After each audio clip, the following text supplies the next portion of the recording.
And we are live and recording. Great, thank you very much. Hello, everybody. Welcome to the Public Health and Safety Committee meeting. Today is March 3rd. The meeting is at 5:36 at this time. I'd like to begin with the Pledge of Allegiance. Please join me in standing and saying the pledge. Unmute. Pledge allegiance to the flag of the United States of America, to the republic Which is stands one nation under God, indivisible, with liberty and justice for all. Great, thank you. Okay, next item is roll call. Alderman Balmacy. Bernard Simons. Here. Join the meeting. Great. I'm here. Great. Alderman Simons. Alderman Simmons. Alderman Simons has just joined us. Can you hear us, Bernie? Yep. Perfect. Okay, and myself, Alderman McGorty, present. All right, next item on the agenda is public portion. I don't know if any of the officers wanted to speak during public portion, but we have you slated as an agenda item. But I don't see anybody else from the public, so we can move on to the next item. All right, item 1 is approval of minutes.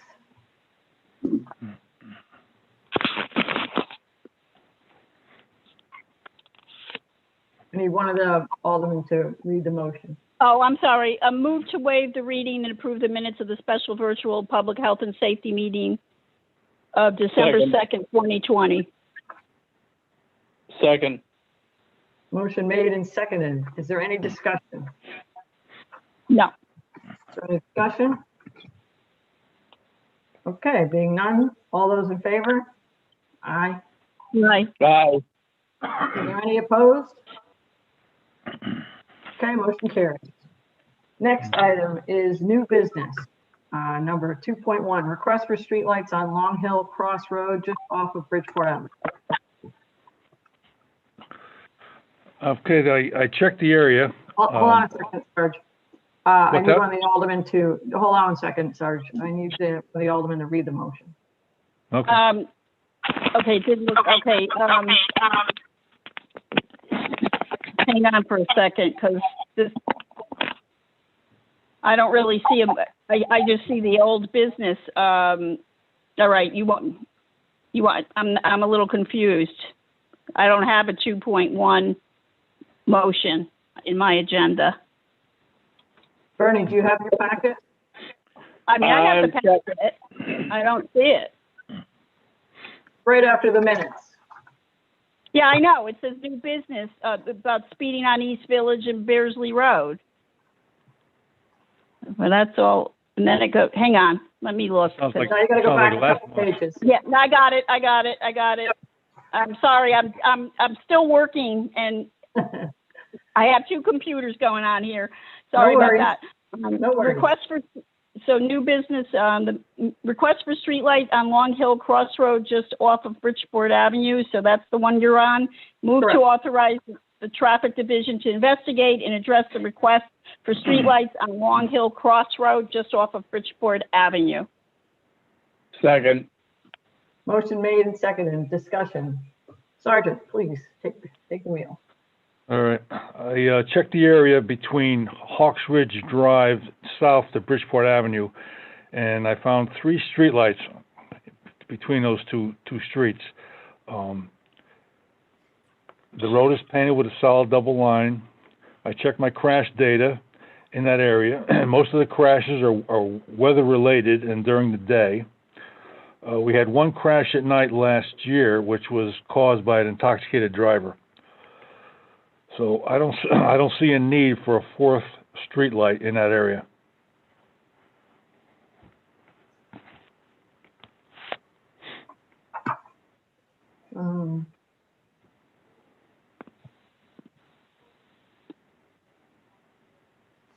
Okay, are there any other comments? Any questions? I'm good. Okay, so The road, the road is nice and wide. It's been improved since Hawks Ridge, came into being. I don't see a problem with the roadway at all. And like I say, there's three street lights up already. Okay, that's fine. We have a motion and there's no more comments. I'm not sure how to handle this because the motion is authorizing you to investigate and you've already done it, which is great, by the way. Well, let's go with all those in favor and you can close this motion. Aye. Aye. Is there any opposed? Aye. Okay, so a motion carries. I'd like to entertain a motion with one of the aldermen perhaps would say that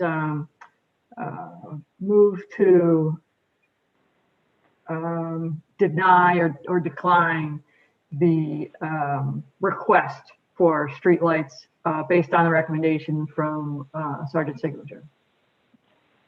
I'd like to make the motion to move to decline additional traffic light on, I forgot the street, Long Hill Crossing. Yep. A second? Second. Motion made and seconded. Any other discussion? Any No. other discussion? Okay, all those in favor? Aye. Are there any opposed? Okay, motion carried. Thank you. All right, we're moving on to old business.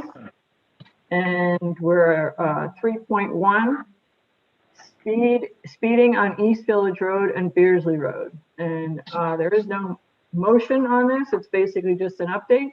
So Sergeant? Well, as always, we do patrols up there. We do speed enforcement on a periodic basis. I put a speed box up on the on East Village Road near Shagbark, and also when the weather is good, I bring the trailer out and I park it in different locations to try to get people to slow down. Really, that's about it. That's all we can do is just periodically hit different spots and try to slow them up a bit. Mm-hmm.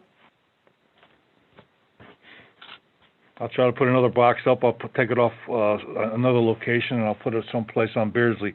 I don't have any.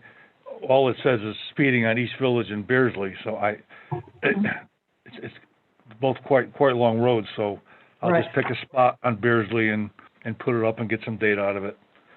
Hopefully, it'll slow them down a bit. Mark, I had a question with regard to that. Since this was addressed in December, have there been any additional complaints? No. That was the only complaint I received. Okay, thank you. I had a quick question too. Do we have from the speed boxes what average speed you've seen on the road? The speed limit's up there, it's around 40. Around 40? Yep. Okay.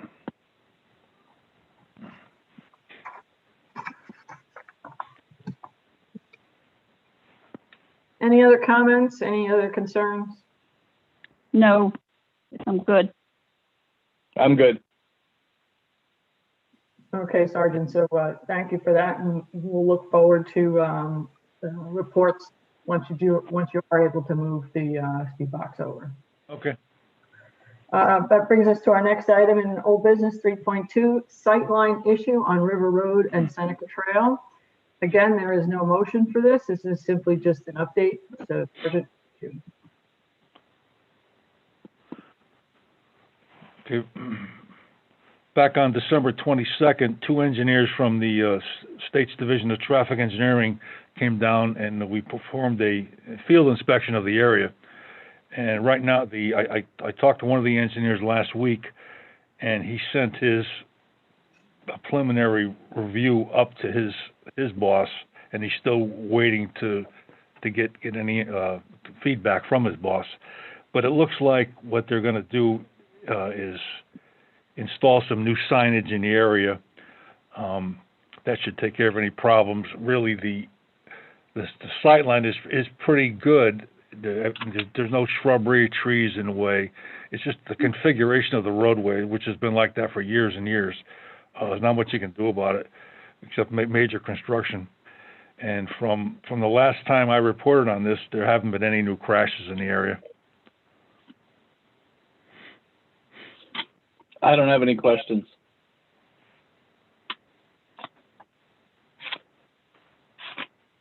Chris, do you have any comments, concerns? No, I don't. I'm good. Thank you. Okay. All right, thank you for keeping on top of that, Sergeant. Yep. Okay, that brings us to our next item, 3.3, which is request for 2 stop signs on Coram Avenue at Hill Street. Again, there's no motion here to be read. We're just simply looking for an update. Sorry.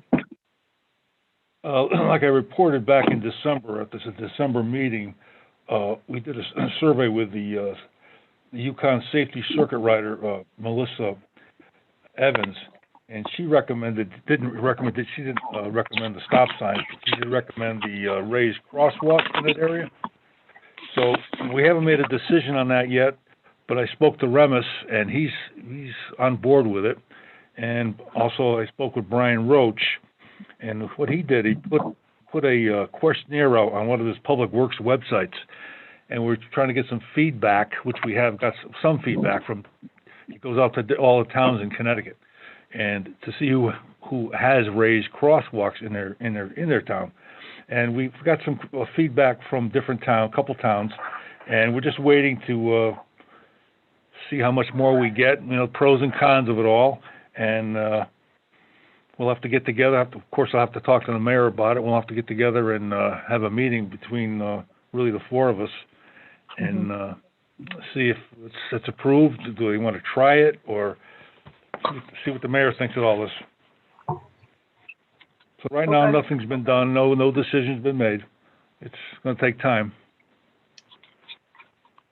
Brian seems to think if we go that raised crosswalk route, they'll be able to construct it. We shouldn't have to go out go out to bid to a contractor. Save some money that way. Great. It has a lot to do with some drainage work and where we're going to put it. We're going to try 1 crosswalk or 2 crosswalks, and so that's something we have to discuss. Okay. So it sounds like this is in your what you call a follow-up item to Oh, sure, it's going to be. Yeah, absolutely. Great.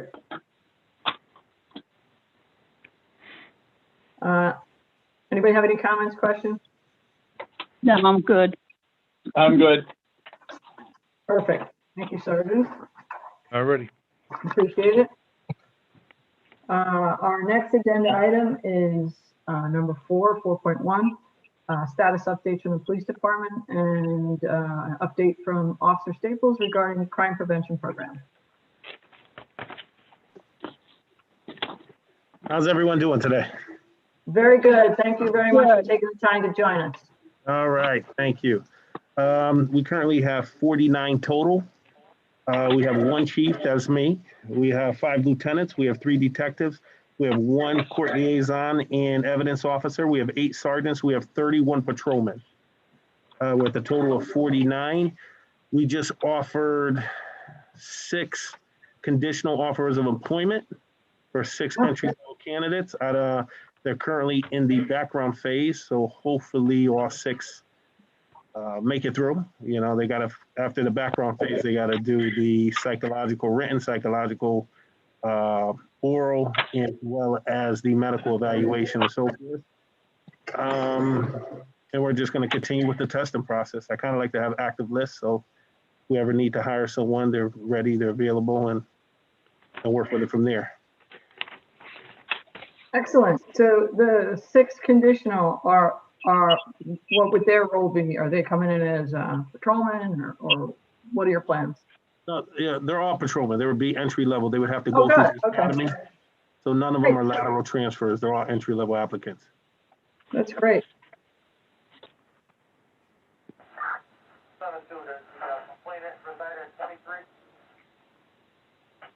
Anybody have any questions for The chief? No questions. No question. Great. Thank you for providing that update. I appreciate it. No problem. Mr. Staples? Good evening, how you doing? Hi, good. How you doing? Not too bad. Thank you for taking the time to chat with us tonight. Yes, thanks for having me to be a part of it. So updates with the crime prevention program. Things have seemed to be off and kicking. Things seem to be going very well. In addition to some new items that we've had added since our last meeting, we're currently a part of the Neighbors Ring app. And what that means is it's an application that Ring, the doorbell service, provides. And also, you don't have to actually necessarily have the Ring device itself. You can just join via smartphone through the application. You can take pictures, anything that doesn't look, we call it, if it doesn't look right, please notify us, please contact us. Anything that has to do with any suspicious or criminal activity, they can post up to the app, and we are now a part of that. We view that app. Myself and the Detective Bureau, have administration rights to that app, and it's just an extra line of resource for us in addition to speaking to our community. I also have implemented a couple of checklists. Put a safety checklist out, for the home. We call it the 9 p.m. checklist. And that checklist, it states just some small things, which is basically making sure that all your vehicles are locked and secure, your lights are on, some of the small tips that we want to deter the criminal even making any attempts to come into the neighborhoods. As we know, the cars are a big issue here, the motor vehicles when running. We did a little stat checking back in December of 20, and we actually had 14 cars that were classified as motor vehicle theft, 9 being which had keys or were left unlocked. There was a couple that was recovered, one that was an attempt that they did not get. So it's just continuing to spread awareness to our community in regards to, keeping our property and our safes and our individuals safe, within the community. I'm also currently working on getting some small, I'm going to have some small handouts. I'm working with the school, working with some programs with the kids to help out, that I can get some prints and I can get the stuff out to the active members in the community. Drop them in the mailbox if the people are home, make conversation, just spread awareness, let them know what's going on, let them know what the Shelton Police Department is doing for this initiative. It's all posted on our Facebook page, Shelton Police Department, Crime Prevention and Neighborhood Watch. And again, it's just actively, I try to actively put our tips on there and just spread awareness, whether it's through the Facebook page, whether it's now through the Ring app. We now have the downtown detail that goes Friday nights and Saturday nights. Well, I should say Friday evenings and Saturday evenings. At this time, it's 6 to 9. And, we have a patrol vehicle out there. We have a traffic unit out there that's enforcing the traffic. And then I'm down there in regards to spreading awareness and some of the safety incentives to the businesses in regards to just tips and, making sure that when the Uber drivers or someone comes to pick up the food, these drivers are locking their vehicles. Because we know that the drivers they show up and, they're on a time frame. They want to get the people their food and stuff in a timely manner. But we also know that they will leave the vehicles unlocked. So just, spreading awareness to the owners to spread that to the Uber Eats platform. And then, just also talking to the citizens. I mean, the citizens want, there are citizens, the most of them that are out these restaurants eating. And, when they see us out, they feel comfortable, and it's a good time for us to, not interrupt dinner, but, just spread the awareness. I mean, wherever the people are, that's pretty much where you'll find me. Officer Staples, with regard to the Ring app, could you put that somewhere on that little brochure that you're going to distribute so people are aware of that? Absolutely. So right now it's currently posted on our Facebook page. And we actually went on Ring and we went live and we introduced it on Ring. Great. And on this new, the two up, if you will, I had mentioned earlier that I'm going to be working with the school and have the kids get involved with, just kind of help cut and, just being a part of, us, what we do. And Right. it's going to be posted up on that also. Great. And then I also have some little bit of literature from Ring that I'm going to be dropping off in addition to the people that may have questions. Because again, we want to let people know that you don't have to have the Ring device to make this function. It can function on any smartphone in addition. Thank you. And the last incentive that I'm currently working on now is we're starting to see an increase with the catalytic converters. So I'm currently working on something to put some awareness out in regards to that also, and some tips, when possible, when they can keep the vehicle secured in terms of not becoming a victim of the catalytic converter theft. And what we're finding is the reason why that's starting to increase because the metal within the converter, that's what the thieves are taking, and that's what the thieves are turning over for cash. Wow.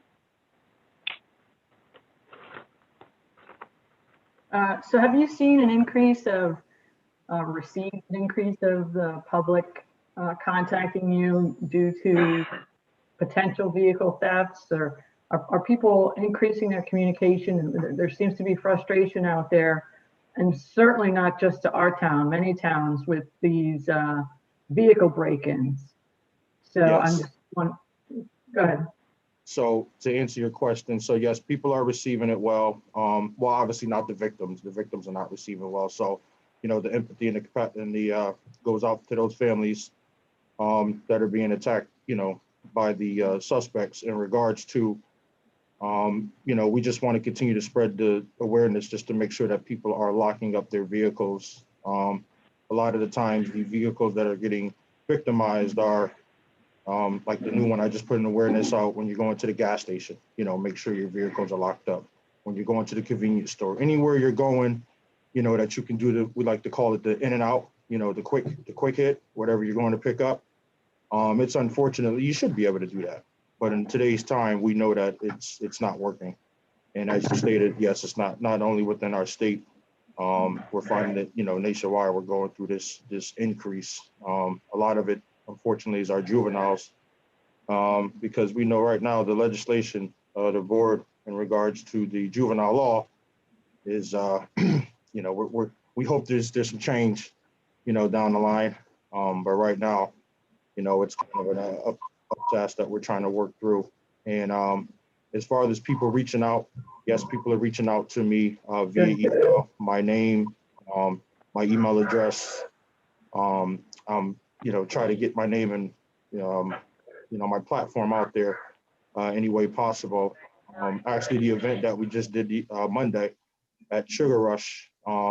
Now, yes, it was for the kids. It was a kid outing, kid event, very great successful. Kudos to the chief thanks for, allowing us as a department and for me to work with Sugar Rush to put the platform together. And also it was, we called it Cops with Cones, but I was also spreading and talking about the crime prevention and awareness, because the only way we're going to defeat all these criminals is us coming together, and sticking together and spreading awareness, getting on these different applications, having these surveillance, and then, communicating this stuff to the police department. So when one would see something, if you see it, I'd like to say, if you see it, call on site. If it looks suspicious, call on site. People are getting better. We did find that a lot of times, and we understand, people, they would kind of send stuff out in regards to via the social media platform. And we just like to educate to say that, hey, the platform is always used. The social media platform should be used as a, like an awareness type or spreading it for informational. But when something's, currently actively happened, please contact the police department in regards to. I know there's also, which creates the issue, is the I guess, the soft on crime with the juveniles being released so quickly. And I know that there's certainly some legislation that is being brought up to assist you guys so that, you know, the laws are a little stronger. And Yeah. hopefully that will reduce. Because I And know that's that. what, and that's what we're finding. I mean, you know, typically what happens is, you know, when a juvenile's caught, for those that don't know, a summons is issued and they're released to their parent or guardian. So what that means is they're right back out. So if they want to go right back out and do the same, you know, potential crime, I mean, that's what we're faced against. Right.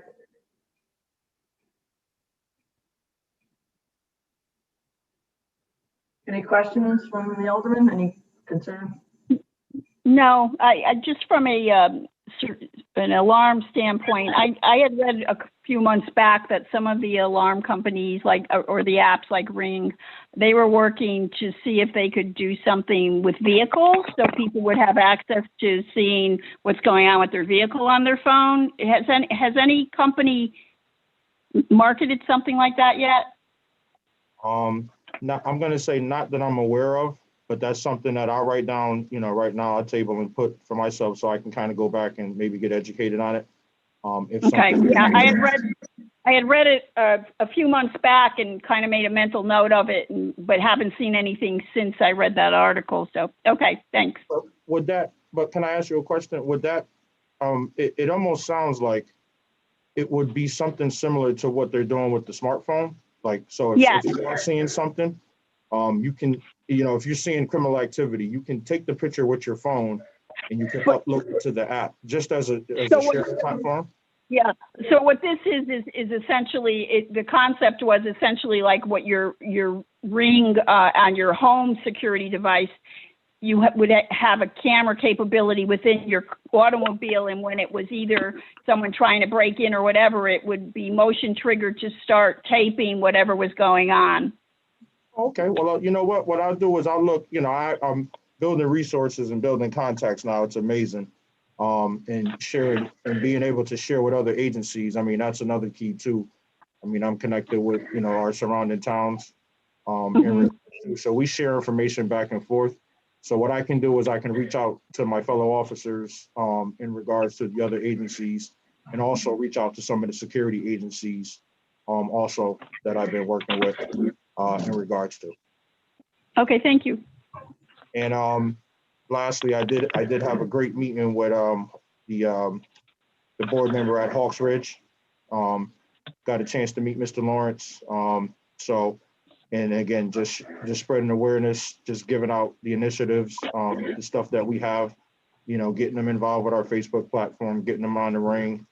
Because this is how we like to look at it. And I know a lot of people get frustrated with Ring because the biggest thing they say is, oh, well, you know what, it's not catching a criminal. Well, you're right, it's not catching a criminal. But what I also like to say is when we have a neighborhood full of the Ring devices, eventually that criminal is going to go to their vehicle. Eventually that criminal is going to get tired. They're going to start to walk. They're going to get, you know, pull their hat off, take the mask down, something. We're going to have something that we're going to be able to work with, you know, short of just the description that comes out with the all dark clothing, mask, and, you know, hood, and, you know, which doesn't really leave us much to work with. But when we do get that, we do have the platform within the police department that we call department notes. And what happens is we write in the department notes, hey, this area, you know, we'll just say Long Hill Ave. And we'll say that this area will give, you know, the streets, the cross streets, and then we'll do a patrol check between a certain time that we may see that correlated with the Ring. So we put that in effect too. So it's just another layer. And we also have the officers here that join the Ring app. We have our own internal app now that we share information. So we're all pretty much, you know, up to speed in regards to communication. Thanks. Thank you. You're welcome. Anybody have any other comments, questions? No, I'm all good. Thank you very much. I really appreciate you coming and also sharing all the initiatives that you're working on. Definitely. And Good luck. Thank you. If you, and like I said, if anybody wants to, feel free to reach out to me, please do. I have my voicemail, my email, and I look forward to meeting everyone. I mean, because at the end of the day, the more individuals and residents I meet, the stronger this program becomes and the stronger we come, and everybody stays safe. Exactly. All right, perfect. We will move on to our next agenda item, which is reports of the emergency services. And the first one is 5.1 police services. And you have a couple of reports in your packet. Yep. Do either of you have any questions or concerns, comments? No, not. I reviewed them. No, I don't have any questions. I'm good also. Okay, we'll move to item 5.2, emergency medical services. Same situation, the reports are in your packet from both Echo Jose Ambulance Corps and BEMS. Does anybody have any questions? No, just a comment. We're about the same as we were at last year, which I was pretty surprised at percentage-wise. What do you mean? Percent of calls answered? Yeah, I mean, I'm viewing that based on last year was the beginning of COVID, and I'm just looking at January, February, where we didn't have any knowledge last year. The percentage looks like it's about the same. That's what I was just looking at. It's not very different considering. Actually, you know what? I'm looking at the wrong thing. Sorry. I'm looking at page 25. I'm scrolling too fast. Okay. Yeah, no, the calls. Yeah, that's what I was looking at. I was just surprised because even though we weren't aware of COVID per se in February, there were people having respiratory ailments, et cetera. So I was just surprised that the percentage wasn't that vastly different. That's all I was saying. Right. Okay. For calls, especially for elderly. Okay. Bernie, any questions or comments? No, I'm pretty much the same as Chris there. Okay. Perfect. We'll move on to the next item, which is 5.3 fire services. And you have a couple of reports in the packet. Yep.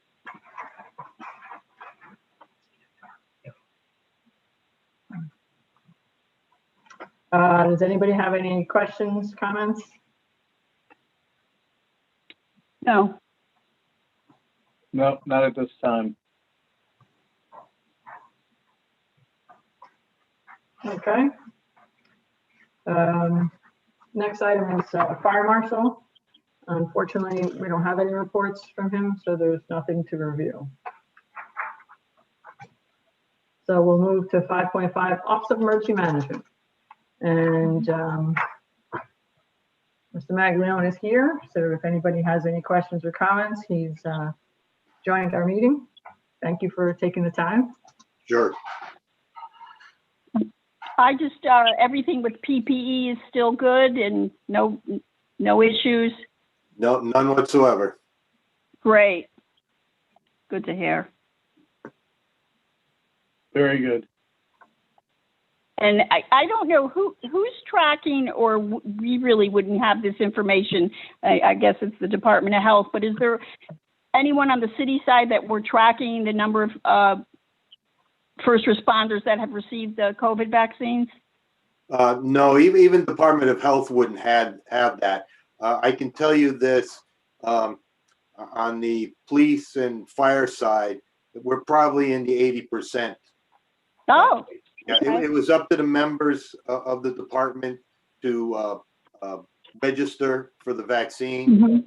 Mm-hmm. And that's what I'm being told by Lieutenant McFadden in the police department. And on the fire department side, we're not getting any.